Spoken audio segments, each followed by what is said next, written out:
من ذکر او انثى، بالکل ٹھیک وہ ہے، مرد ہو یا عورت، بالکل صحیح، فَلَنُحْيِيَنَّهُ حَيَاةً طَيِّبَةً، اجر بھی ایک ہے، جزا بھی ایک ہے، ثواب بھی ایک ہے، سزا بھی ایک ہے، بالکل ٹھیک۔ وہ دونوں برابر ہیں۔ ایجوکیشن کی اگر ہم بات کریں تو ایک بہت بڑا حق ہے، جی تو وہ مرد کا اور عورت کا یہ بھی تھوڑا سا فرمائیں کہ اسلام میں دونوں کے لیے برابر ہے؟ جی سر، طلب العلم فریضۃ علی کل مسلم و مسلمہ، بالکل ٹھیک ہے، علم کا حاصل کرنا مسلمان مرد اور مسلمان عورت دونوں پر واجب ہے، بالکل ٹھیک تو حصول علم میں بھی دونوں کو برابر قرار دیا ہے۔ یہ فرمائیے کہ سورہ نساء میں ہے یا ایھا الناس اتقوا ربکم الذی خلقکم من نفس واحدہ،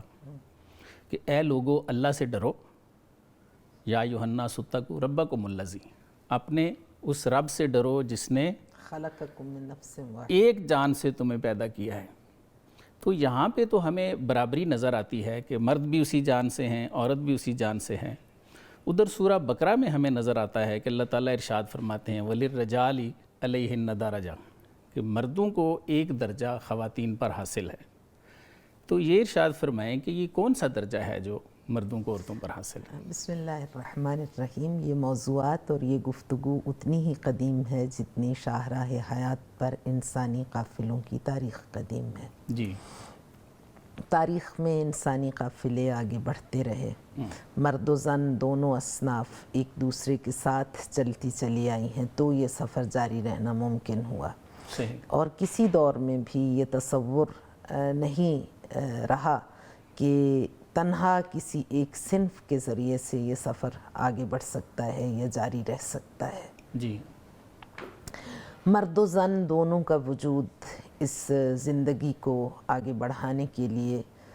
لازم و ملزوم ہے۔ ٹھیک، ایک صنف جتنی ضروری ہے دوسری صنف بھی اسی تناسب سے اس کی ضرورت ہے۔ بالکل ٹھیک، خالق کائنات نے قرآن کریم میں انسانی شرف کے اعتبار سے مرد و زن کو یکساں قرار دیا ہے، بالکل اور ٹھیک، قرآن کریم کی متعدد آیات اس کی نشاندہی کرتی ہیں، تصدیق کرتی ہیں۔ جی جی، جیسا کہ سورہ مبارکہ روم میں غالباً آیت نمبر 21 ہے، وَمِنْ آيَاتِهِ أَنْ خَلَقَ لَكُم مِّنْ أَنفُسِكُمْ أَزْوَاجًا لِتَسْكُنُوا إِلَيْهَا وَجَعَلَ بَيْنَكُم مَّوَدَّةً وَرَحْمَةً۔ جی، اس خالق کائنات کی عظمت کی نشانیوں میں سے ہے، البتہ عظمت کا لفظ یہاں نہیں، یہ ہم معنی میں بیان کرتے ہیں، وَمِنْ آيَاتِهِ، اس کی نشانیوں میں سے ہے، یعنی عظمت کی نشانیوں میں سے، ان خلق لکم، اس نے تمہیں پیدا کیا، من انفسکم ازواجن، مرد اور عورت کو زوج کی صورت میں پیدا کیا، یعنی وہی بات جو سورہ مبارکہ نساء میں من نفس واحدہ، یعنی ان کی جنس سے ایک ہے، لتسکنوا الیہا، تاکہ ایک دوسرے کے لیے سرمایہ تسکین قرار پائیں، وجعل بینکم مودۃ ورحمہ، جعل قرار دیا، بینکم تمہارے درمیان، مودۃ ورحمہ، مودت یعنی رشتہ محبت، اور رحمہ یعنی رحمت و رأفت، اس میں کہیں کوئی برتری نہیں، کہیں کوئی کمتری نہیں، یعنی دونوں برابر ہیں۔ جہاں پر حتیٰ کہ الرجال قوامون علی النساء جو قرآن کریم میں کہا گیا، اس سے بھی مراد، اور للرجال علیہن درجہ، اس میں بھی جو مراد ہے، اگرچہ اس میں تفاسیر بے شمار ہیں،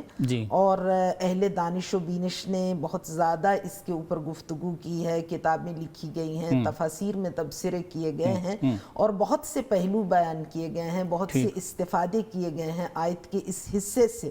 وہ بھی ہم آپ سے شیئر کرتے ہیں۔ لیکن وَلِلرِّجَالِ عَلَيْهِنَّ درجہ اور الرجال قوامون علی النساء،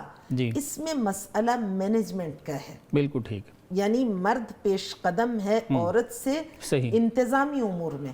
کیونکہ جو مزاجی مسائل ہیں، جو نفسیاتی مسائل ہیں، جو جسمانی ساخت ہے، جو طبیعت کی نزاکت ہے، اس کے پیش نظر جب فرائض کی تقسیم کا مرحلہ آتا ہے تو پھر مرد و زن کے حقوق و فرائض میں، حقوق تو ایک جیسے ہی ہیں، یعنی جس کی جیسی ذمہ داریاں ہیں اس کے مطابق اس کے حقوق ہیں، اس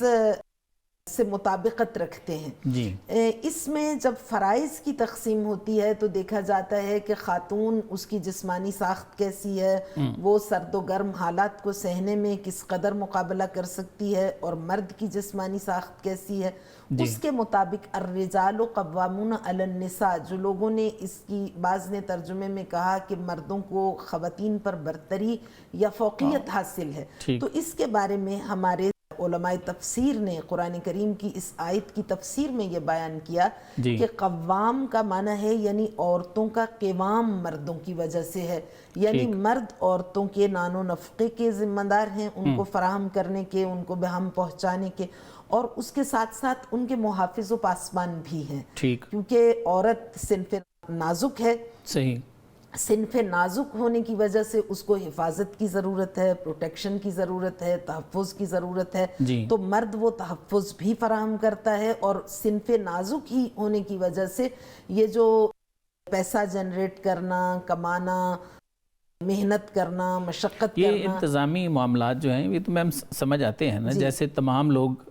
آپ صلی اللہ علیہ وسلم کا کلام ہے کہ تمام لوگ آدم کی اولاد ہیں, بالکل تو برابر ہیں اس میں. کلکم من آدم کلکم من تراب, جی سب کے سب مٹی سے ہیں, سب کے سب اولاد اور آدم مٹی سے بنے تھے. لیکن ملک میں ہم دیکھیں تو ظاہر ہے